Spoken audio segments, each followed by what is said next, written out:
ರಾಯಭಾಗ ತಾಲೂಕಿನ ಬೆಕ್ಕೇರಿ ಗ್ರಾಮದ ಆರಾಧ್ಯ ದೇವತೆಯಾದ ಶ್ರೀ ಲಕ್ಷ್ಮೀ ದೇವಿಯ ದೇವಸ್ಥಾನದ ನೂತನ ಮಹಾದ್ವಾರ ನಿರ್ಮಾಣಗೊಂಡ ಹಿನ್ನೆಲೆಯಲ್ಲಿ ಅದರ ವಾಸ್ತು ಪೂಜೆ ಹಾಗೂ ಉದ್ಘಾಟನಾ ಸಮಾರಂಭವನ್ನು ಸನ್ಮಾನ್ಯ ಶ್ರೀ ವಿವೇಕರಾವ್ ವಿ ಪಾಟೀಲ್ ಮಾಜಿ ವಿಧಾನ ಪರಿಷತ್ ಸದಸ್ಯರು ಇವರ ಅಧ್ಯಕ್ಷತೆಯಲ್ಲಿ ನೆರವೇರಿತು.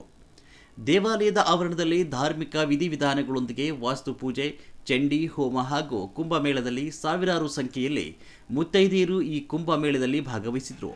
ಇದರ ನೇತೃತ್ವವನ್ನು ಡಾಕ್ಟರ್ ವರ್ಷಾ ವಿ ಪಾಟೀಲ್, ಶ್ರೀಮತಿ ಗಾರ್ಗಿ ಪ್ರಣಯ ಪಾಟೀಲ್ ಇವರು ವಹಿಸಿದ್ರು. ನಂತರ ಶ್ರೀ ಲಕ್ಷ್ಮೀದೇವಿಯ ಪಲ್ಲಕ್ಕಿ ಉತ್ಸವವನ್ನು ಭಕ್ತರ ಸಮ್ಮುಖದಲ್ಲಿ ಅತಿ ವಿಜೃಂಭಣೆಯಿಂದ ನೆರವೇರಿಸಲಾಯಿತು. ದೇವಿಯ ಆಶೀರ್ವಾದದಿಂದ ಗ್ರಾಮದಲ್ಲಿ ಶಾಂತಿ, ಸೌಹಾರ್ದತೆ, ಸಮೃದ್ಧಿ ಹಾಗೂ ಸುಭಿಕ್ಷೆ ನೆಲೆಸಲಿ ಎಂಬುದರ ಭಕ್ತರ ಪ್ರಾರ್ಥನೆಯಾಗಿತ್ತು. ಈ ಸಮಾರಂಭದಲ್ಲಿ ಗ್ರಾಮದ ಹಿರಿಯರು, ಗಣ್ಯರು, ದೇವಸ್ಥಾನದ ಆಡಳಿತ ಮಂಡಳಿ ಸದಸ್ಯರು, ಮಹಿಳೆಯರು, ಯುವಕರು ಹಾಗೂ ಸಾವಿರಾರು ಸಂಖ್ಯೆಯಲ್ಲಿ ಭಕ್ತಾದಿಗಳು ಭಾಗವಹಿಸಿ ಶ್ರೀ ಲಕ್ಷ್ಮೀದೇವಿಯ ದರ್ಶನ ಪಡೆದು ದೇವಿಯ ಕೃಪೆಗೆ ಪಾತ್ರರಾದರು. ಧಾರ್ಮಿಕ ಭಾವೈಕ್ಯತೆ, ಗ್ರಾಮಸ್ಥರು ಒಗ್ಗಟ್ಟು ಹಾಗೂ ಭಕ್ತಿಯ ವಾತಾವರಣದಲ್ಲಿ ನಡೆದ ಈ ಕಾರ್ಯಕ್ರಮವು ಬೆಕ್ಕೇರಿ ಹಾಗೂ ಸುತ್ತಮುತ್ತಲಿನ ಗ್ರಾಮದ ಜನತೆಗೆ ಸ್ಮರಣೀಯ ಕ್ಷಣವಾಗಿ ಪರಿಣಮಿಸಿತು.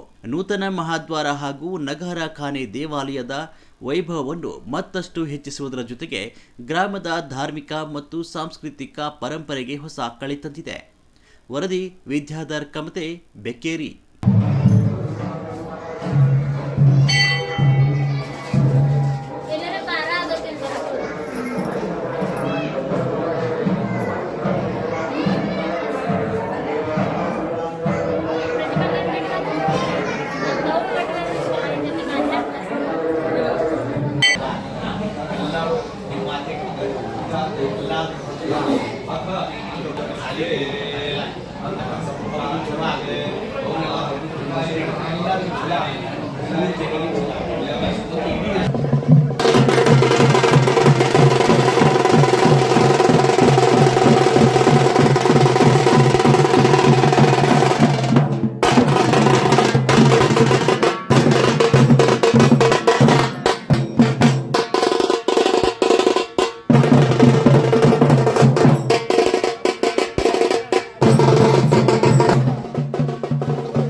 ನಿರ್ಭೀತಿ, ನಿಷ್ಪಕ್ಷಪಾತ, ನಿಖರವಾದ ಸುದ್ದಿಗಳಿಗಾಗಿ ನೀವು ನೋಡ್ತಾ ಇರಿ ಯುಕೆ ಟಿವಿ ಕರ್ನಾಟಕ. ಇದು ನಿಮ್ಮ ಧ್ವನಿ. ಇನ್ನು ಹೆಚ್ಚಿನ ಸುದ್ದಿಗಳಿಗಾಗಿ ನಮ್ಮ ಚಾನೆಲ್ ಅನ್ನ ಲೈಕ್ ಮಾಡಿ, ಸಬ್ಸ್ಕ್ರೈಬ್ ಮಾಡಿ, ಪಕ್ಕದಲ್ಲಿ ಇರುವ ಬೆಲ್ ಐಕಾನ್ ಪ್ರೆಸ್ ಮಾಡಿ. ಧನ್ಯವಾದಗಳು.